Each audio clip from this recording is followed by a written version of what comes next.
Hey, everybody. Welcome back to another episode of the Infield Report. My name is Isaac, alongside my older brother and co host, Tyler.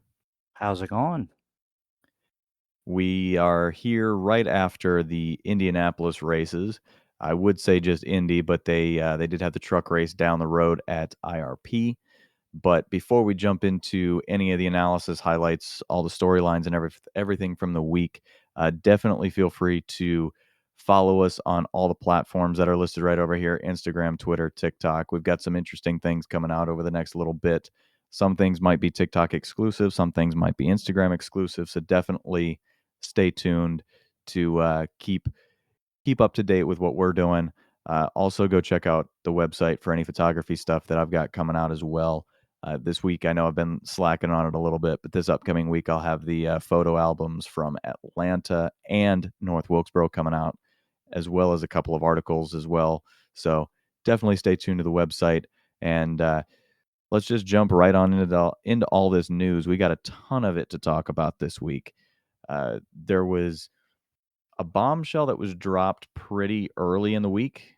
Actually, I think it was midweek when it was officially announced, but my days are all confused, so I don't know what day it actually came out. But the bombshell about a potential open seat for next year, Alex Bowman announced that 2027 is going to be his final season of full time competition and he will retire. What were your initial thoughts when you saw that headline? Because you messaged me. I was quite shocked when it happened. I thought it was kind of a spoof, haha, here's a funny little rumor. And I did digging for like 30 seconds and I'm like, "Oh, this is real. All right." And I don't know who's been trying to hide it, but I've been trying to watch Jeff Gluck's interview with him. Sometimes it says available, sometimes it says it's available. But I finally got to watch it and gave some insight of, why he's retiring and all the things that he said are valid. I no, I don't have anything against it. It's just 10 going to be 10 seasons at that point with, Hendrick. Seems like a long time, but not at the same time. And we have to remember that also he was part-time for what, 2 or 3 years before landing the spot in 2016. Was that his Yeah, first? so he was 2016 part-time for Hendrick. He filled in for the concussed and injured, Dale Jr. at the time, and then 2018 was his first full-time season with Hendrick. So it feels like he's been around Hendrick for a lot longer than what he has been. But like you said, at the same time, I don't know if it's because these last 10 years have gone by super fast as far as seasons and everything like that, or whether it's just everything else that's been going on. But uh, it's been a weird, like you said, it doesn't feel like it's been that long, but he was with BK Racing in 2014, and then in 2015 he was with Tommy Baldwin in that number 7 car. And the only race he didn't compete in was the Daytona 500 that year, but he made everything else, or he qualified for everything else. Um, as far as Bowman being in that 4th Hendrick car and, um, not necessarily getting all the resources or all the attention that, Chase Elliott and Kyle Larson and all them get,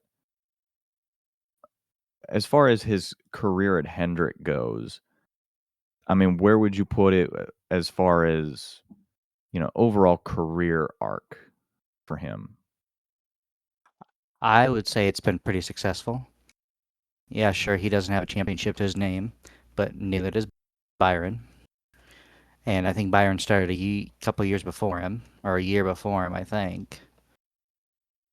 So, in being at Hendrick, just winning a couple of them is still very successful. I wouldn't call him a wash. Yeah, oh, he's had a couple of not lame years, but just kind of down in the dump years. And I was about to say at the end of this year is, either sign on with Hendrick one more year and explore options or hop ship somewhere else. And I guess it wasn't really a performance thing. It was, I think he said in the interview he's had it in his head when he hits 35, 36, he's done. Just doesn't want to do this for too long, which I absolutely understand. I'm 31. I'm getting to the point where it's like, do I want to continue with this career or not that I got? So but he had it you know, in his head that this is the cutoff and somewhat in his prime, but when he bookends it next year, I, I wouldn't frown upon his time in NASCAR at all. No, and I think part of it too is I applaud him for the loyalty that he's had and the fact that he was open and honest in his interview with Jeff Gluck and said in March he thought he was retiring. He had it in his head that he would, and then the fact that he's number one giving Hendrick another year to find his replacement that we'll talk about here in a second. Potential thoughts on that, but not only that, but also wanting to go out on his own terms and wanting to have a proper final season. Whereas I think if he would have left at the end of this season, there might have been some regrets on how it went, just with the way that he had to step away for several weeks due to his vertigo symptoms and things like that. That we were very thankful it was not career ending, but you know the multiple layers of why he's staying another year. I mean, I got to commend him for that. And that's one thing that I think in that Hendrick camp as a whole that they've done a really good job at is they want to they want to cultivate that family where you want to race for them and then you also want to set them up for success too. And he alluded to the fact towards the end of his interview that he's going to continue, or he wants to. It sounds like he is going to continue working with Rick and with Jeff Gordon over there in some sort of capacity. So I don't know exactly what he'll be doing, but I mean, he's definitely very nice to them in the fact that he's willing to give them that extra year to go out and find a replacement or figure out a replacement or the next driver. And we were talking before this, and I don't want to use the term replacement because there is no such thing as a replacement driver. But who do you think is going to be that next driver that steps in that fourth car for Hendrick? There's a few. I think it's a little too early to speculate that, as definitive. But I'm hearing Zilich and Day are probably the top candidates for it, or at least the top rumors. It would be kind of a bold move if Hendrick or if Zilich goes to Hendrick, but wouldn't be too surprising. But I don't know. Something tells me maybe Allgaier might get a shot for a couple of years. But that's up to Allgaier if he wants to quit racing as whole next year or whatnot. So my favorite is Allgaier, but Day and Zilich are the top ones right now. So I'm kind of between them. I'm at a toss up. That's a fair choice.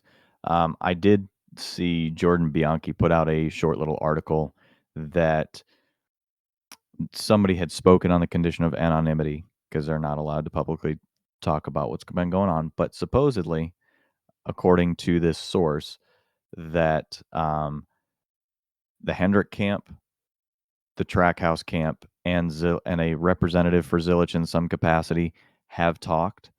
Uh, and according to this source, it is a done deal that Zilich is going to Hendrick. Now, again, this is late July of 2026, so we'll come back and look at this next year if and or when that announcement is made. But from what I've heard, it sounds like Zilich's contract with Trackhouse is up after 27. And if that's the case, then there wouldn't really necessarily be a buyout. They would just have to. There might be like a back end 1 year option deal that they might need to figure out, something like that. But, um, that's the strong possibility, the strongest, I think, candidate right there. But, Corey Day for the last, I'd say, year and a half, 2 years has definitely been that he's been coached to be that next Hendrick driver.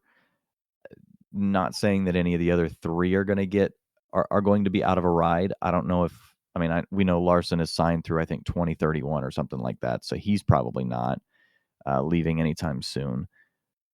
Byron being as successful as he is, I don't think he's going anywhere anytime soon either, and then same with Chase Elliott. So, I don't know if Corey Day is just gonna wait in the wings if he doesn't make the 4th Hendrick car or what's gonna happen with that, but I think you're right, those 2 are definitely the strongest.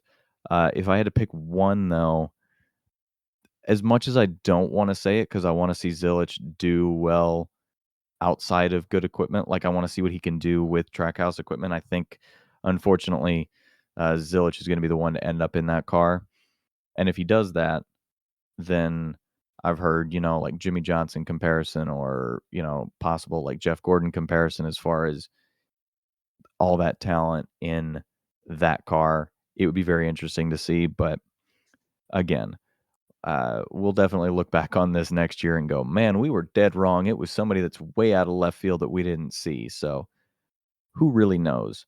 Um, but we did have some other 48 related news that came out this weekend. It actually came out on Sunday, the day we're recording this. It was pre-race that Jimmy Johnson, as we've known for a while, is going to be running the Daytona 500 in 2027, and that's his final Cup race.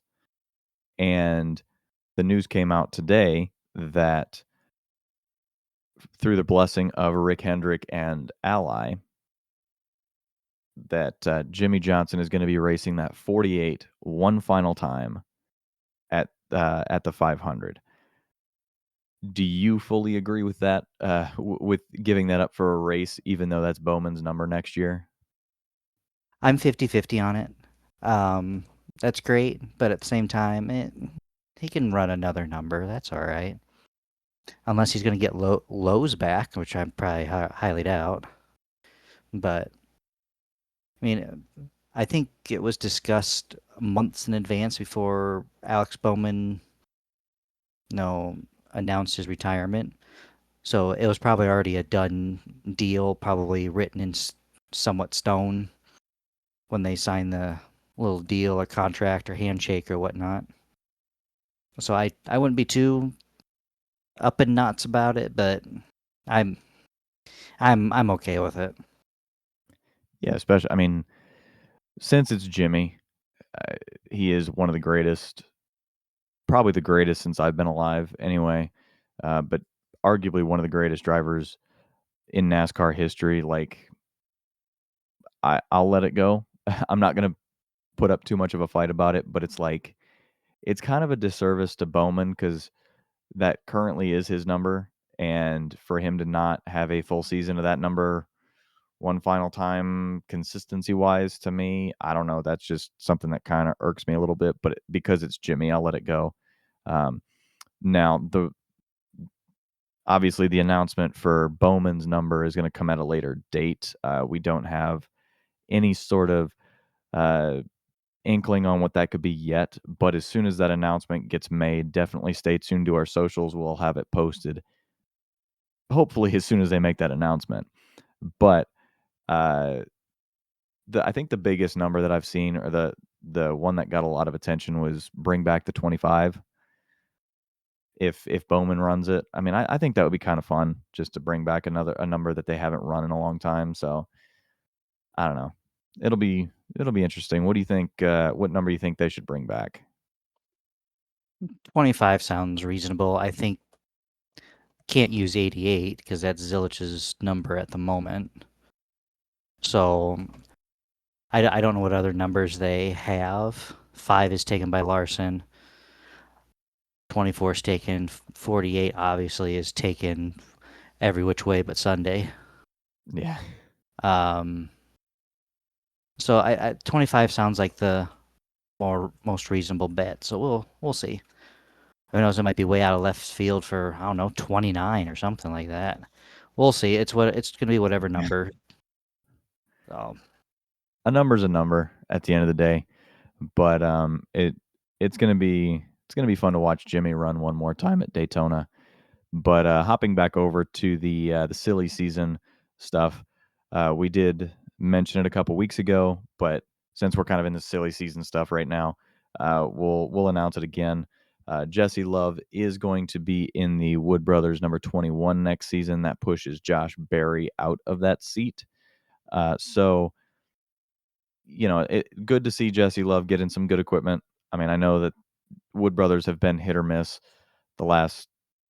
It's been probably 15 years, but there's the potential for him to run very well. And since it's a ghost fourth Penske car, we'll see what talent he can bring to it and what he can actually do with that equipment. We also had I can't remember who it was, but it was some executive over at Front Row said that they would love to have Noah Gragson back next year in the 4. He is rumored to go over to the 33 to be the full-time driver over there for RCR. Don't know where that would put Austin Hill if that's the case, but Austin Hill's also rumored to be the choice as well. So if you had to pick between the two, I would separate personalities at this point. But as far as like who's the better race car driver, who would you want in your race car? Out of those two, who would you pick if you were RC? you already have Austin Hill already in your camp. You know he knows how the camp works. He knows how this car works. Engine, the whole package is there. Why not keep him on? Sure, he needs to probably have a maturity class, but he has the talent. It's just gotta fix his head a little bit. Now with Noah, how much time he got? But All time in the it's world. I'll say this about Noah. Um, we'll get into it here during the race, but I think he's starting to go the opposite way. He's starting to go immature a little bit. It was quiet for Starting a to? couple years. Yeah, well, it's becoming more and more noticeable. But I don't think Childress would accept that. So Austin Hill is already there. He's already kind of slowly learning the car. He's kind of due for a cup ride anyway, so might as well. I would probably just go ahead and announce it early, but that's You just me. could, but then you also have the argument too of, well, I mean, he's got, you know, the equipment he's got now and he's not performing. So why don't you bring somebody else in or consistency and see if he improves next year? So I don't know. It'll be interesting. It'll be interesting to see that. We also had in other news, we had RFK and basically Brad Keselowski saying that they're going to bring back Ryan Preece for 2027. So that in my brain locks down all three drivers because Brad hasn't given any indication that he's retiring. So that means three cars. But where are they getting that third charter from, if at all? Or are they going to run that as an open car? The charters are all over the place, so I can't give my expertise on that because this one is part of this team, but it's leased over here, but then it's leased over to here, so you can have this development driver. And I think NASCAR needs to sit down with the teams and go, look, we have these charters for a reason. I don't think they should be leased off like this. They shouldn't be a trade item. They're not expendable, but non-tradable, non-fungible. They're between NASCAR and the teams, not between team and teams, unless you're selling this little, you know, I have it, but this is going over to this team for these 2 years, and it's going to go over here for 2 years. Please make it make sense, dude. So instead of NFTs, we have NFCs, is what you're saying, non fungible charters. Exactly. Although those are going to be I, worth something in 3 years instead of whatever those things were. Yeah, these are worth hundreds of millions of dollars now potentially versus pennies. But you're right. So the current way that it works right now is that third charter for RFK is being leased from Rick Ware Racing. Now, after this year, there was a lawsuit that was going on earlier about this lawsuit or this charter in particular and how it was going to end up where. And at the end of the 26 season to start the 27 season, that charter, that third charter that's being leased from Rick Ware, is going over to Legacy. So that would allow them to run a third car and not have to get rid of one of their drivers. And it sounds like they're going to bring in Riley Herbst to be in that third car. But then the problem now that RFK has is they've got two drivers locked down. They just signed Busher to the extension. They just signed and announced that Priest is returning for 2027. And like I said, Brad hasn't given any indications of retiring. So, out of those 3 drivers, if you have to run one as an open, does Brad take the sacrifice and say, "I'll run the open car as the owner"? As a selfish driver in me, no. But as someone who's looking more into the business side of things, I think that's probably your best move. Because one, you're getting up there in age. Having an open chart or open team at this point, you can kind of slide out pretty easily or use it as a, hey, I'm doing so well in this open car. It might be worth something to another driver or another team. That can be used as a bartering chip. Now, I know I said something about against that, a couple minutes ago, but I would use that as a platform, to promote the business or the team instead of going, oh, I have it. I'm sorry, Ryan Priest or Busher, you have to run open. I would take the Yeah. hit and say, I'll run the open. You guys have the guaranteed spots. Because if I'm at the twilight of my career, if I don't qualify or I get bumped out, whoop de doo. Now, Yeah. now will the open car be number 6, 17, or whatever numbers, number 60? Who knows?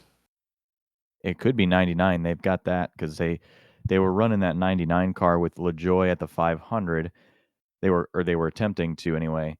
And then from I think Brad had done an interview earlier in the year or just not too long ago actually.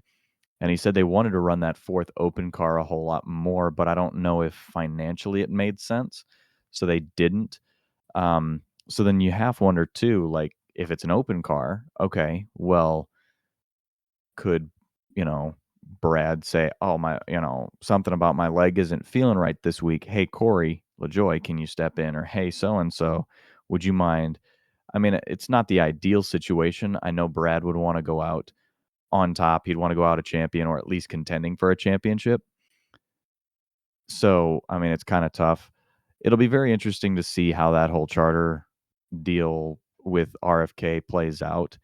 I mean, could they end up buying out a charter from Rick Ware? Could they end up, you know, basically just paying Legacy and saying, "Hey, we'll pay you for this charter if we can keep it."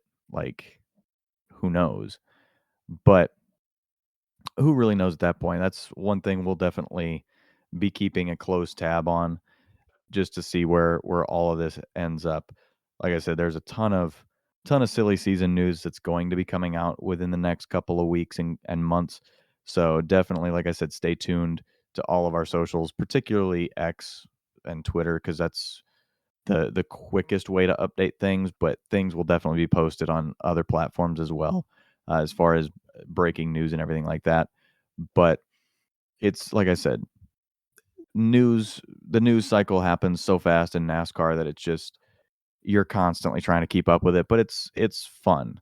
And like I said, it's that's part of the business, part of the fun, but it that sort of thing happens. And it was a very very interesting week out in Indy for sure. We had the truck series, like I said, was out at IRP. That's a couple miles down the road from the big old square, rectangle, oval, whatever you want to call it. Not a square, but what do you classify it as? An oval, a rectangle? I think they just call it a square oval. But IRP is down the road from Indy, and then obviously the two O'Reilly and Cup series were at the legendary Brickyard, and IRP produced some great racing for the truck series. It was a ton of fun to watch. The low line in particular, they were wondering how long it was going to take for them to come in, for that to come in, but you had guys that were willing to wrap that bottom of the track and wrap that curbing super early on, and I think Connor Mozak was one of the first to do it. So it was fun to watch him come back in the truck after a couple weeks away. Actually, I think it was almost a month away, and come back in and just get in that thing and wheel it around. Came in second, actually, which was very impressive. Second to Lane Riggs, just because Lane Riggs seems to be winning everything. He's won 5 out of the 16 races now on the season. He's miles ahead in the points. He swept the stages. He got everything but the fastest lap. So he got basically had a max points day. Just insane. As far as Lane Riggs goes, I mean, what? Who is going to stop him at this point? I can see him running away with it. But at the same time, just to quote Murray Walker in Formula One, anything can happen in NASCAR, and it usually does. That's true. And there's only 2 races left in the truck season, in the regular season. And so, with the massive points lead that they have now, really all that does is just kind of set you up for the chase. And so the points will reset here, and we'll break it down a little bit more right before the chase starts as well. But basically, the higher seeding you are, the better odds you have starting off the chase to be able to win the whole thing. So for him at this point, it's bragging rights. And like I said, he's got 5 wins on the year and seems like countless stage wins. So like you said, at this point, it's his to lose. But a lot of interesting names that were up at the front as well. Ty Majeski, who needed another good week, he rebounded, had a third place finish. Nick Sanchez back in the truck after almost a year away. I think it was actually more than a year out of the trucks. He's back in that Chevy camp and was running a Spire truck and did really well for himself. Finished fifth, grabbed some stage points as well. So he's definitely finding his way, I think, back in that Chevy camp and trying to set himself up for a potential ride next season. As far as where he's going to end up, I'm not sure. He's got a lot of talent. Just unfortunate the way that AM Racing folded and he kind of got the shaft and had to go find a ride somewhere. And he's been doing really well when he gets the opportunity. Now it's just getting the opportunities and finding the open seats. And so, like I said, he did very well for himself. Gavin Bushell, he made his Truck Series debut and finished eighth. So another really good talent coming into the sport that I think is going to do really well. Granted, he was in a Tricon truck, so he's in great equipment, but you have to be able to know how to use that good equipment. So as far as a driver making their debut with a top tier team like that, like Tricon or Front Row or anything like that, how do you balance the expectations of them being in that good equipment versus actually being able to wheel it? You gotta drive it how you know it. Just because you go to a new team doesn't mean you're going to be their hot stuff. You can be low man on the totem pole for a short while, but can't let that get to your head. Run your race, take your talents there, keep a smile on your face, cross your T's, dot your I's, and don't swap it around. Yeah. He did a fantastic job. Like I said, he was running up towards the front top 15 all night and was putting on him an impressive showing. So, if anything, this is just for him to be seen by other teams. And if you have a team like Hallmar Friesen that might want another full time driver next year instead of a second alternate, I'll call it an all star truck. But if you want to stay in that Toyota camp, that's a good spot to go. If you have Caden Honeycutt that ends up leaving the trucks and ends up moving up somewhere, that opens up the seat. Maybe Gavin Bichelle slides in there. You never know. So that's why you always want to perform at your best. And he definitely did that. There were quite a few hard hits that we saw. One of them being Landon Lewis. His truck caught fire a little bit after some contact. Uh, there was a lot of discourse on social media about um, who was that? That was Cole Butcher that ended up making some of that contact with him. And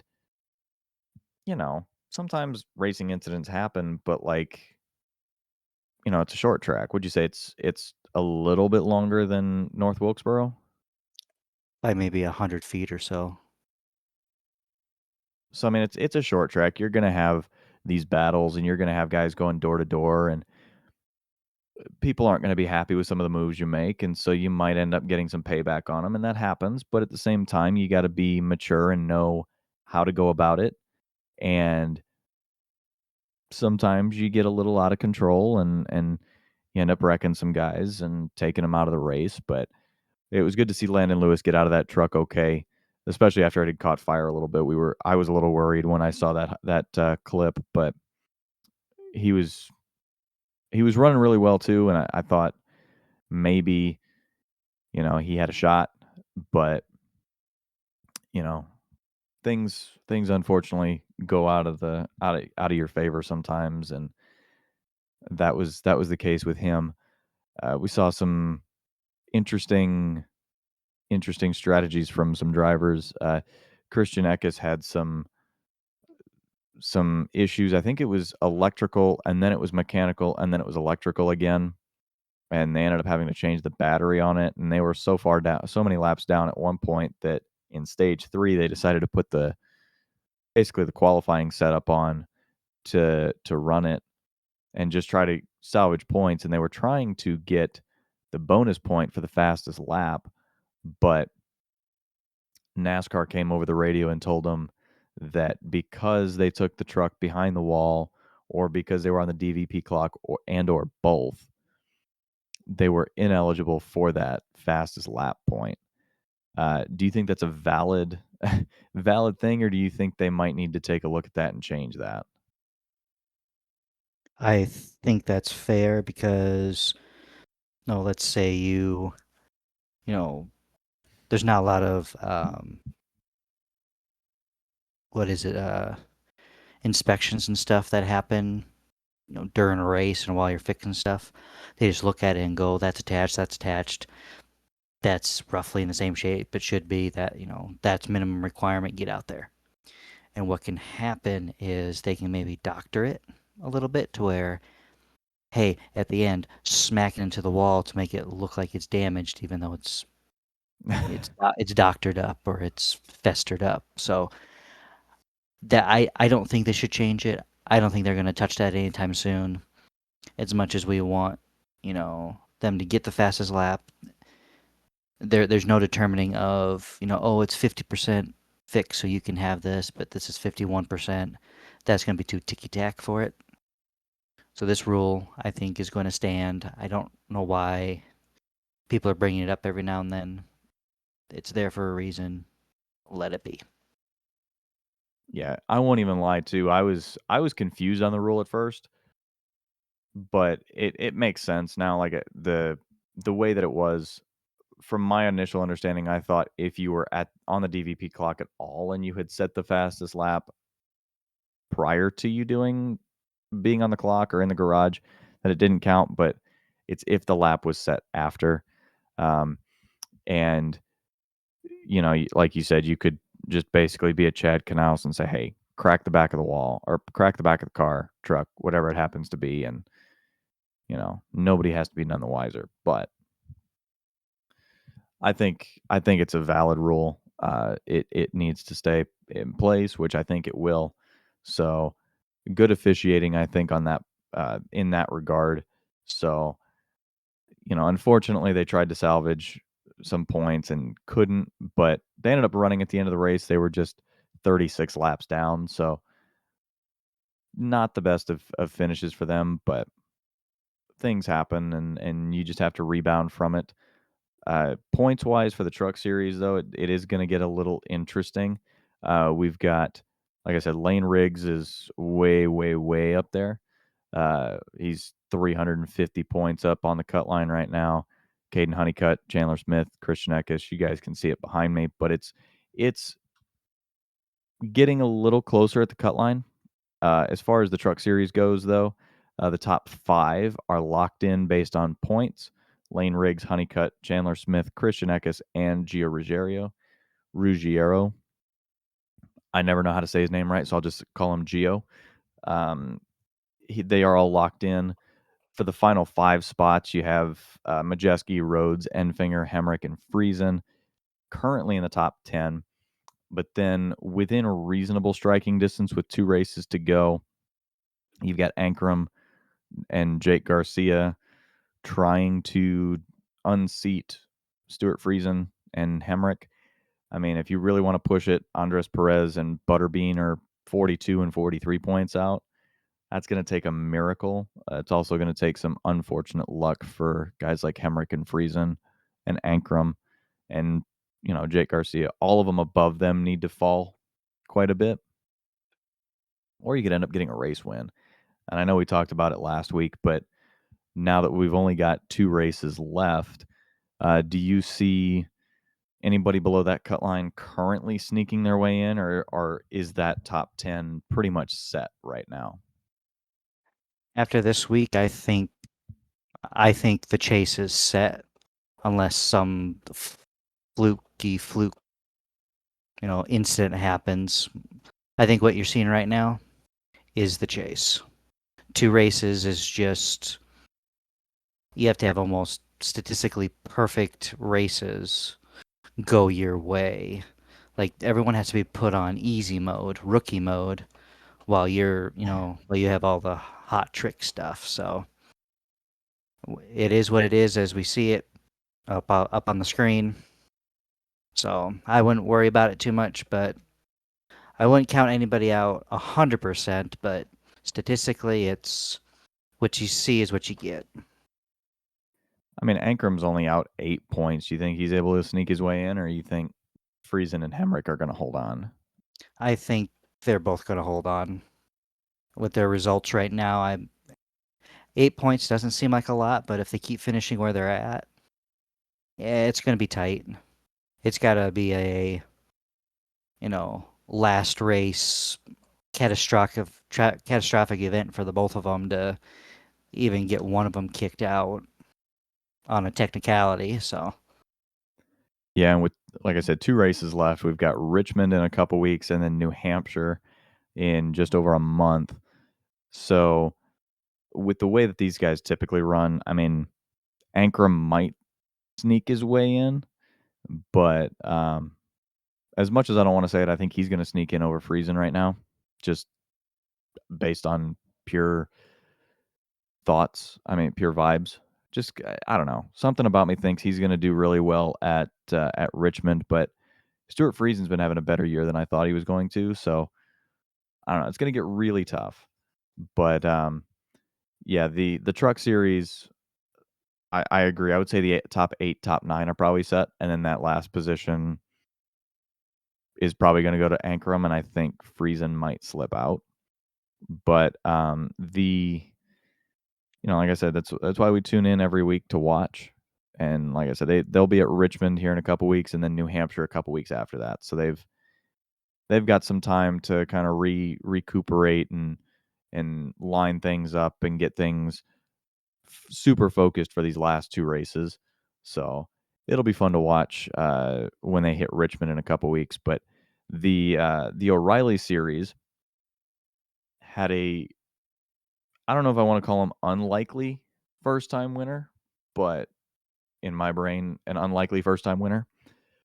Carson Quapple's had speed all year in the junior motorsports cars. He just hasn't had a full time ride in one of them because he's splitting time in the All Star car with Zilich and Chastain and SVG, and you got a lot of guys that are sharing that seat, and so with him getting a win now, do you think that this is going to solidify him a ride next year at Junior Motorsports? I hope so. Just like Caruth, he just needs a full-time seat instead of bouncing around, and then he can actually produce consistent numbers instead of, us looking and go, oh well, he was in this little car, so we're gonna give him leeway, or oh, he was coming from that bad car, so going into a good car, he was probably, flubbered up a little bit. So they both need to be put into a good, consistent car and car number, and they will probably be the top three or top five every single week instead of one week fifth, the next week 25th. And about this win, I think it's a about damn time win. Because I've been Yeah. waiting for Quapple to win, and I see him second or third, or just barely get eked out, and I'm like, really? Yeah, you almost had it. Yeah, I mean, this is his 73rd National Series start. That includes ARCA and trucks. And I mean, he's been doing really well. Like you said, it's just because he's bouncing back. I mean, he's in the same building, but when you're bouncing back and forth between teams, between the 1 and the 9 and the 1 and the 9 and the 1 and the 9, it's like, I get it, you're in the same building, but you got to have consistency to be successful in this sport. And whatever he's been able to do over there, despite moving around across cars and things like and teams, like he's doing really well for himself, and I'm very excited to see where he can go. I looked at his statistics versus his dad's just because I was kind of curious, and he's actually exactly 400 National Series starts behind his dad. So Travis had 9 truck wins and an ARCA win in 473 starts, and then obviously Carson had his first O'Reilly win, which was actually, believe it or not, his first National Series win, which I did not realize before tonight doing a little bit of research on him. So, congratulations to Carson on his very first National Series win. And I know this is the first of many for him. So, I'll be interested to see whether or not he sticks in the junior camp or where he ends up going regardless. But he's going to be a talent to watch. And then once his brother Caden comes up, it'll be fun too, because his brother actually won over the weekend too, which was very interesting. It was a Quapple weekend, so it was pretty cool to see that. I don't know. Did you see anything about that? About him winning? I think it was late model or something like that. I didn't even see that. That's pretty neat. Yeah, his dad Travis was actually with Caden, and he was watching the end of the race on his phone, pre-race for Caden. So that was pretty cool. And the thought was, I don't remember who saw it or who said it on social media, but if your dad was a Cup driver, your odds to win Indy were pretty good this weekend, with Lane Riggs winning and then Carson Quapple winning. But uh, I think the racing for the O'Reilly series at Indy was much better than the Cup series. Just I don't know if it's because of the car that O'Reilly has or the setup that they have, the package that they have, whatever it is. That racing was a lot more fun. It wasn't spectacular, but there were definitely spectacular moments. Restarts were pretty fun to watch. You could see guys actually able to pass. They were willing to take chances. Indy is a very narrow track. So like how did you feel like they were as far as passing when Indy is not the easiest track to pass on? It's all about those long straights and getting a good run. Um, yeah, it is hard to pass when there's only maybe 2.5 lanes, and you take about half a lane just touching the other car. I'm going to have to maybe say a tiny bit opposite of you. I think the Cup Series is a tiny bit better. in terms of racing and passing and overall package or entertainment package, even though I hate saying entertainment in sports as a whole for both of them. Like I said, 2.5 lanes, and that's all you have in the turns to pass. You have to pick your moments. The backstretch seems like you can go 8 or 9 wide, but people are going to squeeze you down there like there's a wall down there. And we've saw that quite often in both series. Yeah. So I don't know if NASCAR is going to address that or not, but I heard rumors and rumblings about NASCAR might put a wall down there like Pocono, but I know uh, Penske might not like that since he owns the track, and that's a whole nother infrastructure thing. But anyway, going back to the racing element of it, like I said, you got to pick your moments. You have to pick where the run is. Sometimes you just either study the person in front of you or behind you. What are they doing? Try to emulate them, and sometimes just get up right next to them and watch them make a mistake. Make them drive in the mirror instead of in the windshield. We did see some of that going on, and that it's always fun, and it piques my interest because it's like you're doing a lot of when you're driving out of your mirror, it's for me, like, when I drive a street car, if you were to do that, obviously, you're not paying attention in front of you, so it's like anything can happen in that split second, you gotta be prepared for it, but you also need to be able to use your peripherals to drive with your mirror and stuff, and a lot of them now well, the cup cars, most of them have the camera, but if you have, like, a physical rear view mirror, like, it's difficult to drive like that, and so, when guys make mistakes like that, it's kinda fun to watch them. The guys behind them take advantage of that, so it was pretty fun. Like I said, I will disagree with you, and I will say that the O'Reilly race was more entertaining just because I think there was more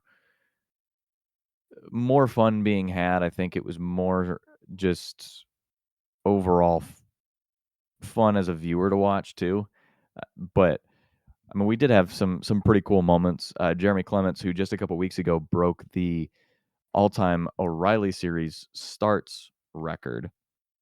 He got his was it his first or second career stage win for stage one, and that was pretty cool to see because he's not typically a guy that wins. Obviously, winning stages, but he's not a guy that runs up at the front all the time. But when he does, he's usually got a really fast car, and so it was really awesome to see him up towards the front and actually winning a stage and leading 9 laps for the day.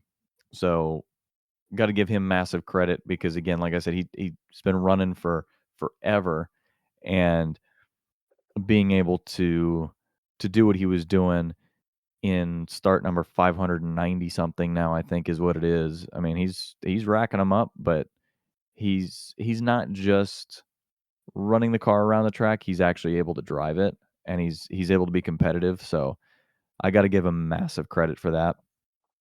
Unfortunately, his finish was not what he wanted. They had some issues late in the race, and unfortunately finished 3 laps down. But the final result, I don't think speaks to his overall day. So, for him, I would just kind of throw that out the window. But like I said, there was a lot of guys that were having a good day. Chastain and Elliott came down to run for Junior Motorsports, and they both finished top five.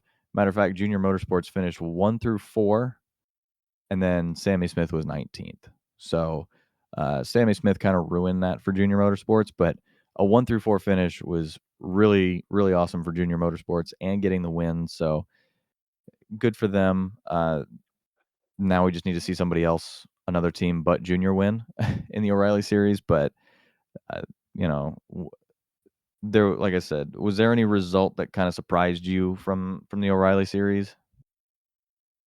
I think it was the top four of junior motorsports, which in fact a tiny little bar trivia tidbit. The top four are in numerical order as well. No. So That is true. when I first heard this is the first time in junior motorsports history that they've run 1 through 4, I'm like, that's impossible. They're a little too good to only have it happen, what, 20 plus years after they started? Really? This is the first time they're 1, 2, 3, 4? That was crazy. So that was a big surprise this week for me. Yeah, it was really cool to see that, and especially with Carson Kvapil getting the win. It was really cool to see Dale Jr. emotional after the race too, because he said Carson's kind of like a son to him. So it was really cool to get to see that. He had his like proud dad moment, which was really awesome. And I know he's been on Carson's side quite a bit, especially. I mean, some of the business things don't indicate that sometimes, just with him not being in the full time ride after being full time last year. But knowing that Junior's got his back is really cool, and it's justified that he's in a seat. So it'll be fun to see where he goes. Fun to see where Junior Motorsports as a whole continues to go. I mean, that just proves that they've got an outstanding program as a whole. So I'd have to say a surprise for me was honestly, uh, the fact that it was just Chevys all day. Like up towards the front, there was only 3 Toyotas in the top 10. But I mean, then again, it's Indy. You got raw horsepower. I think Chevy has kind of dominated that in the O'Reilly series this year. But I guess it shouldn't really surprise me all that much. But yeah, a lot of these guys had some great days. With Carson Kvapil, he got stage points in both stage 1 and 2. Uh, Raja got himself a stage win as well. So in a Jordan Anderson car that is again not the fastest of cars. No offense to Jordan Anderson Racing, but like that's just unfortunately the nature of it. The fact that he was able to get a stage win, it was kind of on strategy, but you got to think as Jordan Anderson Racing, you've got to look at that stage win and go, all right, we've got that under our belt at Indy. That proves we actually have some speed, we have some talent, we can do this. It's good for them to look at and build on for sure. Again, they haven't had the best of seasons as a whole team, but definitely something to build on. Those points definitely were needed for Raja. Unfortunately, he did end up slipping back from 13th to 14th in the points just because Sawalich had such a fantastic day as well, with Sawalich earning stage points in both stages as well. But the top, what did I see it was? In the O'Reilly series, we have the top 7 are locked in to the chase based on points because they also have 2 races left as in the regular season as well. We have Allgaier, Carson Kvapil, Jesse Love, Creed, Day, Brandon Jones, and Austin Hill all locked in on points. And then that leaves Sammy Smith, Parker Retzloff, Sam Mayer, Brent Cruz, and Taylor Gray all right above the cut line right now. But again, we've got a couple of drivers right below that cut line that can challenge at Iowa and Daytona here in a couple weeks. Uh, Again, next week everybody's got off, but uh, at at Iowa, it's going to be very interesting. Raja was good there last year. Sawalich again also good there last year. So it's going to be very interesting to watch these guys compete against each other. And I think, unfortunately for Raja, he's kind of fighting an uphill battle. He's only 20 points out, but do you think he's got the ability to squeak his way in? I know we asked the question last week, but after him slipping back now a couple points, do you think he's got it in him to make it into the chase? The way he's going right now, I don't think so, but knowing the potential, and he's basically our, the channel's favorite driver. Come on, buddy. You can do it. Keep pushing. I don't care what car you're in. You're pretty much in the junior camp and around there. Push your rear end. We know you can do it. It's only 20 points, and you have 2 races to do it. Take this off week to recuperate, come back to center, and finish off the year strong. Yeah, 20 points is a lot, but I think and correct me if I'm wrong here, but if you're Raja going into these last two races at Iowa and then Daytona in about a month,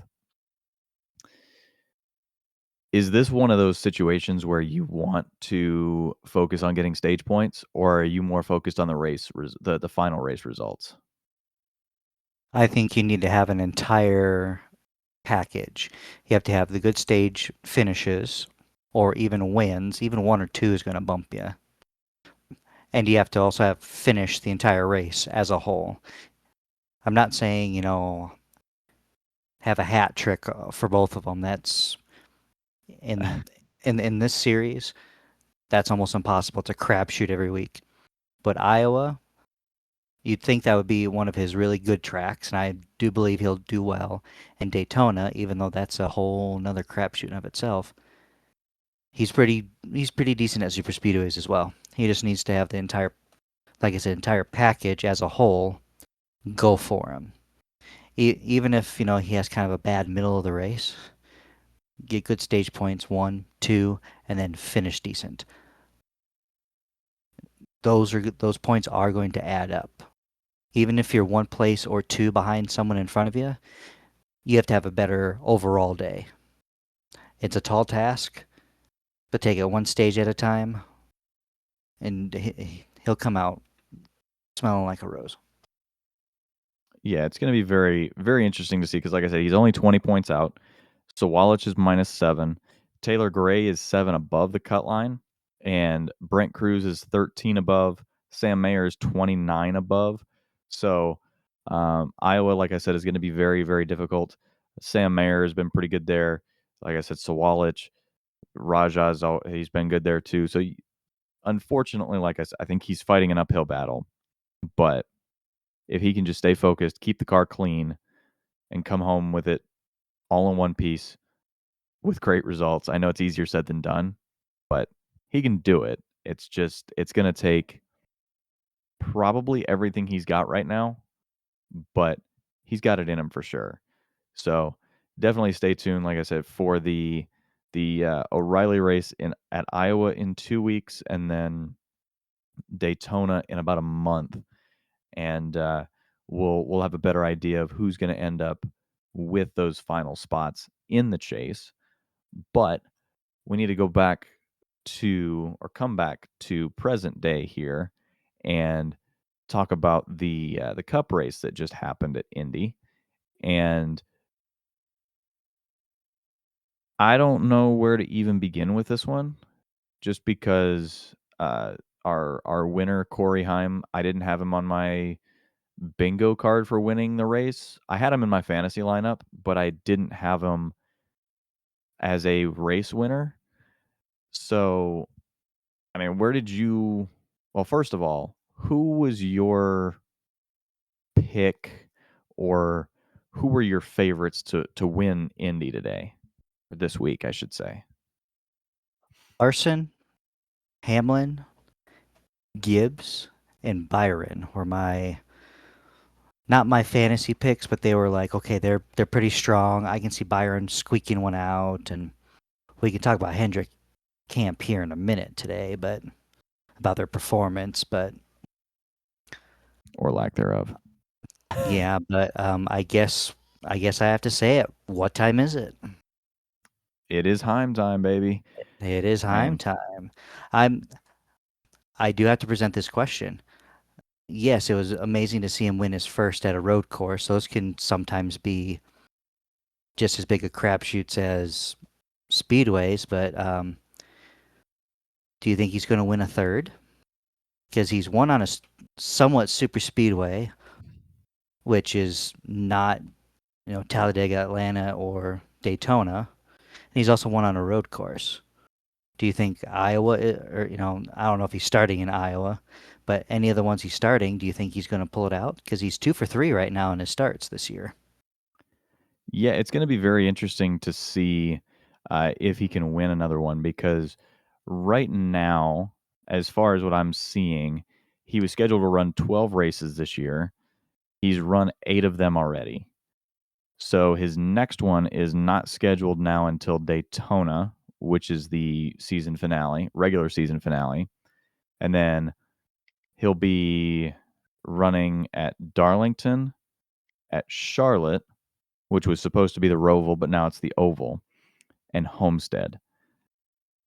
I Okay, I was mean, looking at I was looking at a stat sheet. I guess the last three that he's run, he's won two of them, and I think he came in ninth at Chicagoland. which is a fantastic finish for somebody that's part time in a fourth car. Now, I heard him on an interview. I don't remember where it was, so forgive me for this. But they were well. It's a combination of I heard it in an interview plus what they were saying on the broadcast post race. Him doing this part time schedule in 2026 is by design. Um, and I would have preferred him to do a full time season this year, just because I feel like he deserved it. From what he said in an interview that I had heard several weeks ago now, this has allowed him to kind of hyper focus on certain races at a time. And it's also allowed the team to hyper focus on those setups to get him those great results. So with him getting, the win at Coronado, the ninth place at Chicagoland, the win at Indy this weekend, it's great to see that. And you know, my brain my brain and my heart are separate. My brain says maybe not a third win this year. My heart says yes, it would be super cool. Maybe Daytona, that would be awesome. Just end the regular season with a bang and go out at Daytona with the win. I mean, I know it wouldn't be a crown jewel win, but it would be a win at Daytona and at Indy as a part-time driver when everybody was clamoring for you to get a full-time ride this year. I think would be super cool. But I would say probably his strongest two tracks would probably end up being either either Daytona as a crapshoot, because he did lead there too. We can't forget that for the 500. He did lead that for quite a bit. And then, I mean, would you put Charlotte up there as maybe another potential one he could win? I mean, like I said, If if the pit strategy works just like today, yes. But if he's just running, I can see him top 10 still. okay. So then I'll flip the question back to you. Do you think he gets a third win this year? Absolutely. I don't know what Okay. races he's going to do, but there's plenty on the schedule to, you know, cherry pick. I had this setup over here. This race or this track similar over here. I know how to work this one. I know how to work this one. There's no more road courses, so he's kind of out of luck on that one. But if he starts at Iowa, I think that's a really good one. Charlotte is possible, but kind of unlikely. I'm I'm 50-50 on the super speedways right now. I don't think he gets a win, but I think second, third place, unless he gets a stupid dummy push and just jets on out there, I can see that happening. So, Yeah. and I'll say this, all that hype for Zillich, and who has been the biggest dark horse this season That's true. is I Heim. His results were decent. He's getting a lot better. He has more wins than what do they say, Gibbs and who else? Hocevar. Hocevar, and they've been in longer, and they were in the same series as him a couple years ago. So, Yeah. I mean, I think he might be. At least he's my favorite right now. I don't know about you, but I don't know if we can adopt him as the second, channel driver. But I'm all for it. Yeah, so as far as like from what I've seen as far as his four remaining races, it's going to be Daytona, Darlington, Charlotte, and Homestead. It does not look like he's going to start at Iowa unless they decide they magically get some funding or they magically decide to do Iowa, which I don't think is going to happen in, 2 weeks. But uh, for now, they've got about a month before Daytona. And then, like I said, Darlington. So that's back to back weeks there. And then they've got another month off before they do Charlotte. And then about 2 or 3 weeks off before Homestead, which is the last race of the year. So there's a solid chance. But like I said, he did fantastic today. He was running up towards the front. He pissed Hocevar off, which I think he enjoys doing. Uh, I mean, in his post race, he was asked directly about it, and what'd you think of Hocevar giving you the number one as you pitted in front of him? And he said, "Well, I just handed him a big fat L, so there's that." Which I thought was he didn't even bat an eye when he said that too. Uh, I got to give him credit for that one. That was fantastic. I think But Kosovar said in his interview, I think Front Stretch interview or the channel Front Stretch, you know, saw they, you gave him number one status, and he goes, "Yeah, I knew he was going to win, so I gave him congratulations early." I'm like, "Sure, sure, go ahead, get the good publicity points, get the publicity brownies, I guess." oh yeah, especially if people don't know the backstory behind it too. But with us following the sport for quite some time now, it's been fun to watch them kind of go at each other the last 4 years or so, and have a little bit of fun, and it's going to be super fun to watch when Heim comes up, and Love and Zilich and Hocevar and Gibbs, all those guys. They've got a lot of strong personalities, and it's going to be fun to see them clash on the bigger stage. And you think that's going to be good for the sport? Do you think there's going to be some things that get blown out of proportion? Do you think Gregson's going to try to join in because he's an idiot and has a massive personality and ego and wants to be a part of it? Or how do you think that's going to go? As long as they all mature in their own way, yeah, you can still have that the old blood and kind of the personality clashes, but I don't want the Cup Series to turn into high school, uh, the high school playground, gossipy, drama filled, Yeah, you know, mess that it is right now. So when everyone comes up, Gibbs has matured a lot. Gregson is Gregson. Hocevar has matured somewhat. He can have his old past leak from time to time, and yeah, everyone else, as long as they come up and say, "Okay, this is a new sport. I have to put on my big boy panties." It's time to mature up because these are where the big sponsors and the big stage is. Hopefully that happens, but Gregson hasn't learned, and yeah, Hocevar is somewhat learning. It took Chastain a little while to kind of get from that spot, and he's actually doing decent now. So yeah. It'll be fun to watch. I think it's going to create a lot of good entertainment. It'll create a lot of good social media. I mean, just the way that these guys have been interacting off the track as well and kind of feeding into it, I think is going to help grow the sport quite a bit. Uh, even guys like Todd Gilliland who aren't on social media as much, but they still, when they're on it, they're super fun. It's always fun to see. And now, what they say, Gizzy's got the Millie. Gilliland won the in-season tournament against Ryan Blaney by 2 positions and like a second. So Gilliland is now $1 million richer. Probably going to go to the team, but he earned a portion of that, and he beat the odds as a 25 seed, I think.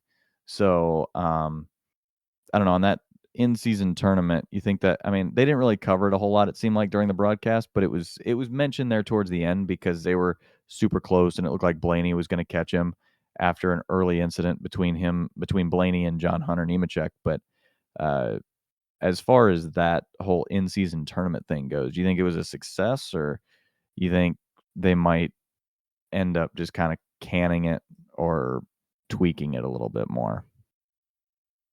I think keep it the same, but when you have it presented when there's Amazon, TNT, NBC, and I don't think Fox covered it, but when you have like three different entities have different races and it spans in between them, or at least partially, there's got to be some sort of communication of, okay, it's got to stay hyped up.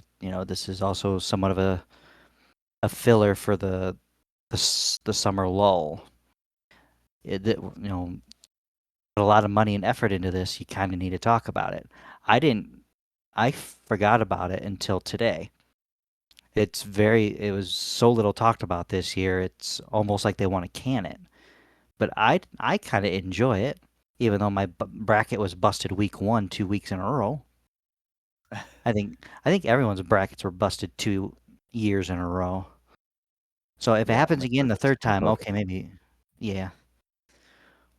But I don't know. I want to see it kept just because it's something different. But that's just me. I like, my ADD brain's like, what's different? Sometimes the races feel long, sometimes they're really short, and it's like, okay, what else happened? Yeah, for So, sure. but It's I'm indifferent. But I kind of want it kept, but if it goes away, okay, whatever.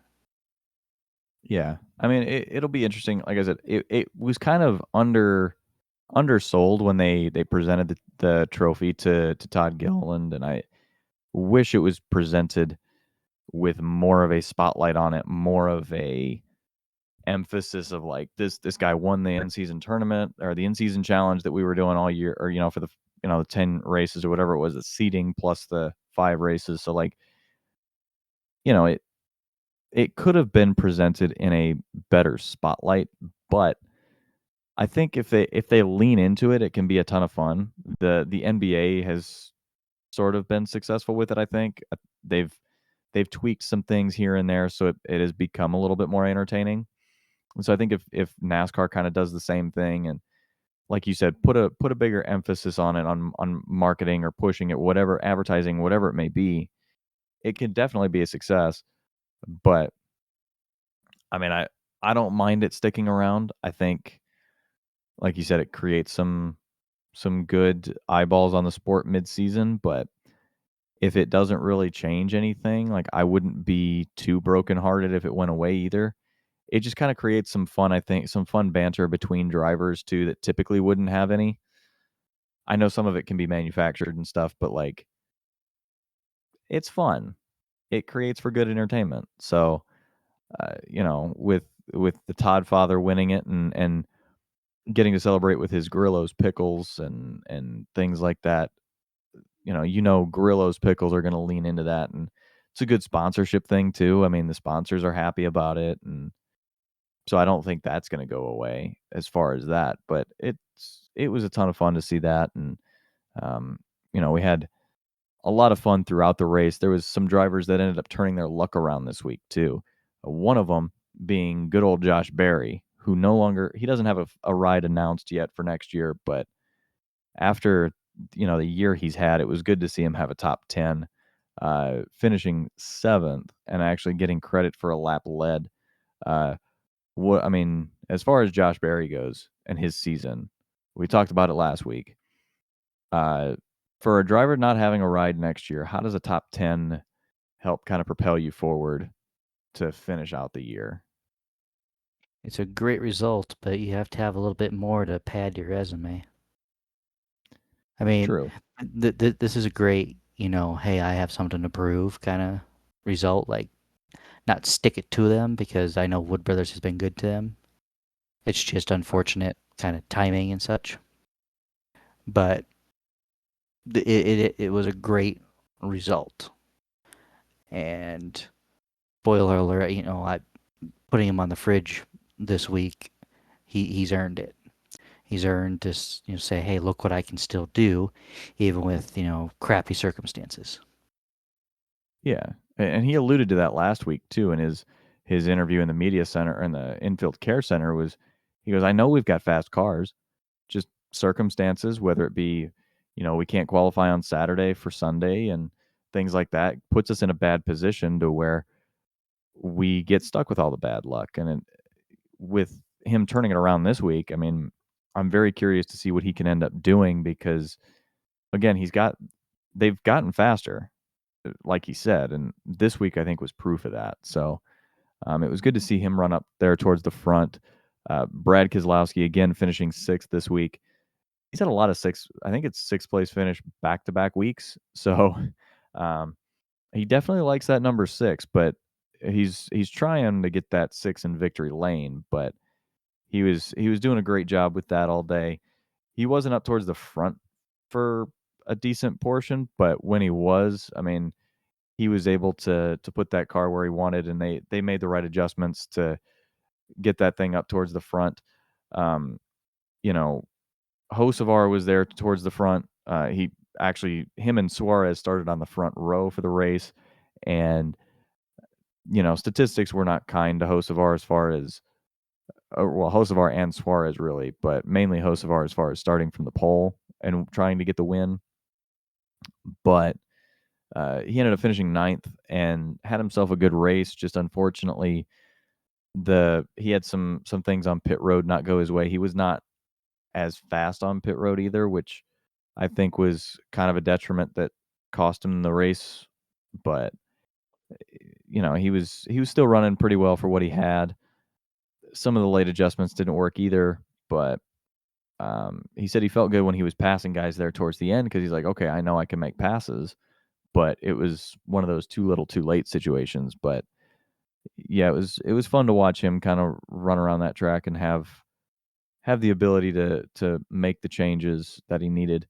Um, was there any driver that surprised you as far as what they did or didn't do? I mean, I know we had Larson crashing out, but I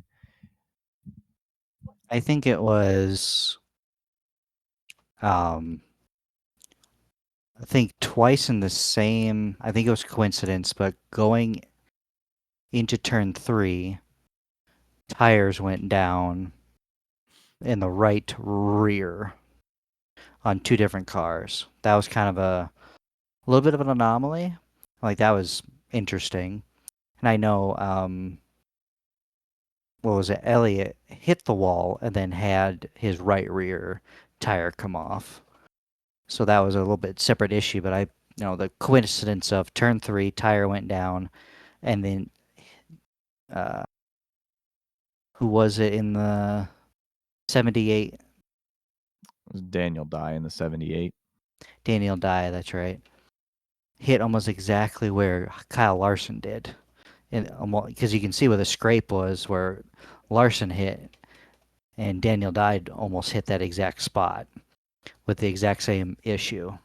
So I don't know if there was contact and it was a coincidence or whatnot, but no, that was a surprise to me this week. Yeah, I mean, so the one with Chase, I think part of it too is he had made contact with Ricky Stenhouse, or Ricky Stenhouse had made contact with him and cut that tire, caused him to get in the wall, something like that.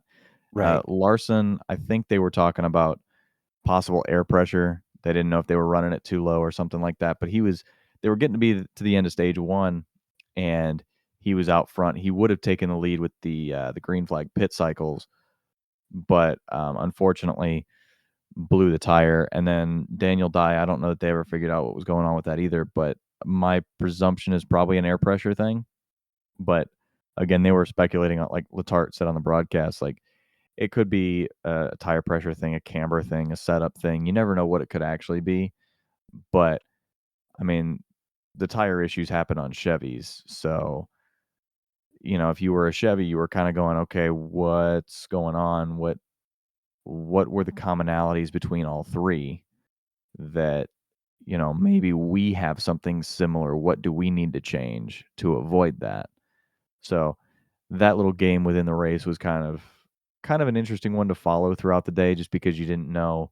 Um, I think Joey Logano made a comment and said that there were a lot less tire failures than they were expecting.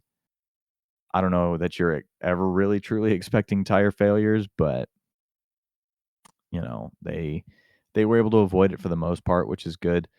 That provided for not as many cautions, but at the end of the day, like we said, we had Ty Gibbs actually getting a stage win and Chastain getting a stage win as well. So Gibbs had some speed throughout the day, led 46 laps, and looked like he had a fast car, and I thought he might have had a shot at the win, but late pit strategy didn't work for him as well as he had hoped, and just getting caught up, not in the right line when they were pushing on the restarts and stuff. Unfortunately, sent him backwards a little bit and didn't didn't get the result he wanted. And then Chastain, they've had a rough year over there at Trackhouse.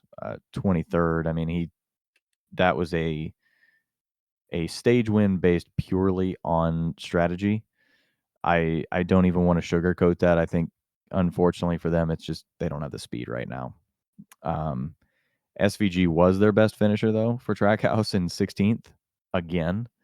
Um, I mean, is this a sign of Trackhouse, or is this like of them faltering, or is this just a sign of Chastain not being any good, or what's the deal over there right now? I think as a whole, I think they just have all of just an off year right now. Just there's no other way to put it. It's just having a down year. Just use the rest of the year as kind of a test bed for next year and just collect data, collect points, just try to stay afloat. That's all you can really do. Yeah, collecting points is all you really can do, and SVG's been doing that. He is currently 57 points above the cut line right now, with 4 races to go in the regular season. They have Iowa, and they have Richmond, New Hampshire, and Daytona. So there's plenty of opportunity for things to go right and or wrong. But the top 4 are currently locked in on points. Denny Hamlin, Tyler Reddick, Ryan Blaney, and Ty Gibbs are all locked into the chase right now. So that leaves 7 spots. That's not right. That leaves 5th through 16th. That leaves 10 spots, 11 spots open that are fighting for that. Uh, like I said, the cut line isn't quite as close right now, just because it's one of those weeks where you had a lot of guys that were, whether they were above the cut line, they finished really well. If they were below the cut line, they didn't finish so well. So not a whole lot of movement. Um, but with Joey winning last week and then having a great day and finishing 3rd this week, he jumped up to 14th in points. He actually jumped, or 13th in points, excuse me. He jumped up quite a bit. Bubba slipped a little bit. He's 60 points above the cut line. SVG, like I said, is 57 points up. So if you're SVG Cindric, who's right there on the cut line, and you've got these 4 tracks coming up, uh, what has got to be your mentality going into this final stretch of the regular season? You need to finish ahead of them in all the stages and all the race finishes. That's all you can really do. And even if they crash out or they have a bad race or your competition has a bad race, don't breathe a sigh of relief just yet because it could happen to you. You are someone else's someone else. That is So true. it's just one of those where you just keep digging, take advantage of their mistakes, and you need to run away. There's no pitter pattering or dilly dallying. You got to go. And if you don't go now, they will. Yeah. So if you take a look at the points, if you have if we were to take down to Brad Keselowski, who's out 50 right now, it's kind of a stretch, but with the way that things can play out, I would even put McDowell in there just because, you could have a lot of fluctuation in these last 4 races. Of those, we'll say 4 guys below the cut line, is there anybody that at these 4 tracks, Iowa, Richmond, New Hampshire, and Daytona, could sneak their way in? Hmm. It's pushing it. McDowell might, but Priest needs to put together a little bit more. uh, better results, like consistent results. I think he can squeeze in there. Austin Cindric does have a good cushion, but you know, it's got it's got to take a catastrophic event for Cindric to falter. I think what we're seeing right now is top 16, but Ryan Preece is doing decent so far, especially with today's results. So I think 17th and 18th has a shot. I don't think Brad. I think that's a little too far. McDowell's a little too far. So Eric Jones, maybe he's got my win. My prediction is winning uh, either Charlotte or Darlington. He's good at those tracks, just being out of nowhere menace. Yeah. So just because of a historical favorite, I'm going to go with Eric Jones wins. I don't see him getting full points, but I can see him closing the gap. Darlington, let me double check. Darlington is still, is it playoffs or is it, or sorry, is it the chase or is it still regular season? Darlington is the first race of the chase. Okay, so we're gonna exclude we're gonna exclude Darlington. I'm sorry, I forgot it was the first race. So yeah, And with that being said, Ryan Priest probably is the only one that really has a chance, unless Eric Jones just goes on a tear and has top fives and top tens, like he's collecting Halloween candy. well, like they had that stretch legacy that did. They had that stretch their early part of summer where they were racking off top 5, top 10s. And then the other thing I got thinking about too was what if Eric Jones pulls off a surprise win at Daytona to end the regular season? Because you do remember about the clash result that, or not the clash, the duel result that got nullified because he got beat out by just a barely a hair uh, by Cindric. I mean, they had speed there. Toyotas as a whole had speed at Daytona. I mean, I know that's the last race of the regular season, and you've got to put things together before that point to stay in contention. But if he does that, do you think it's possible that he could either get a surprise win or a great finish at Daytona and just sneak his way into the chase? It's possible, but he's got, just like everyone else, he has to pad himself before getting to Daytona. That way, in case something does happen, and you're able to go back out on the track and collect points and finish better, you do have that pillow to fall on. But if you don't, basically the season's over at Daytona. I still think Daytona should not be the last race, but that's just me. I know it gives everyone a good opportunity, but everyone has the opportunity to actually wreck and have their season destroyed. But that's just my hard opinion. That's fair. I mean, I can see the argument for both sides. I really don't have a preference on it. I think Daytona being the season ender right now is what it is. I mean, I'll run with it. If they decide to change it to another track, that's fine. You could argue if they change it to a road course. Obviously, you're going to have people that say, well, that's going to favor SVG and it's going to favor Zilich and it's going to favor Heim and this, that, and the other. If you go to an intermediate, oh, it's going to favor Reddick. It's going to favor Hamlin. It's going to favor Larson. You know, I think Super Speedway is probably, unfortunately, like the fairest affair you can get for right now. But then again, NASCAR could throw a wrench into things and go, "Oh yeah, by the way, final race of the regular season, we're gonna make it the Bristol night race," and it's like, all right, I guess we're gonna go with it. So you never know, but with where it's at now, I think I'm okay with it. It's just we gotta roll with what we got, but it's gonna be interesting to see who can make it in to based on points and who barely misses the cut. Here's an idea. Since since Bowman Gray and NASCAR made like a 5-year agreement to have NASCAR go there at some time, and the Clash is moving to Daytona, I think we forgot about that. It's going to be We going to, did. because of all of that. Heck, have Bowman Gray as the final one. And have that kind of No. as a not have that as the all-star race, but have it as a, you know, there's 4 races, and then the top 10, the top 8 of each of them goes in the final one, and then everyone else has like a secondary race. Have it like a 2-day event where Saturday is like all your heat races, and then in the morning is your 21st or your my It'd math be is like kind of off, your but like the top 3 or 4 gets into the main event. That way there's like 13 or 14. Or there's your 16.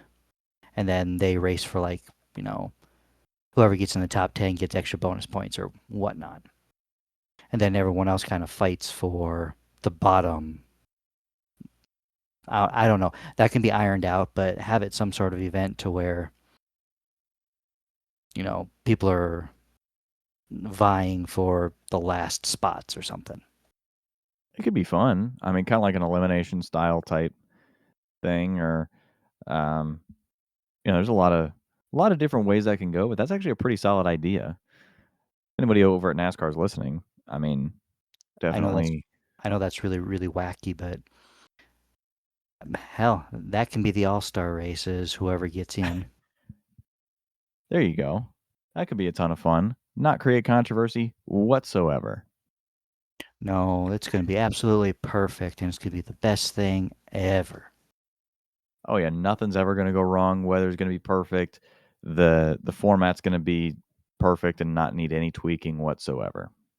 I would say, oh, there won't be any snow in the middle of October, or in September, but you never know these days.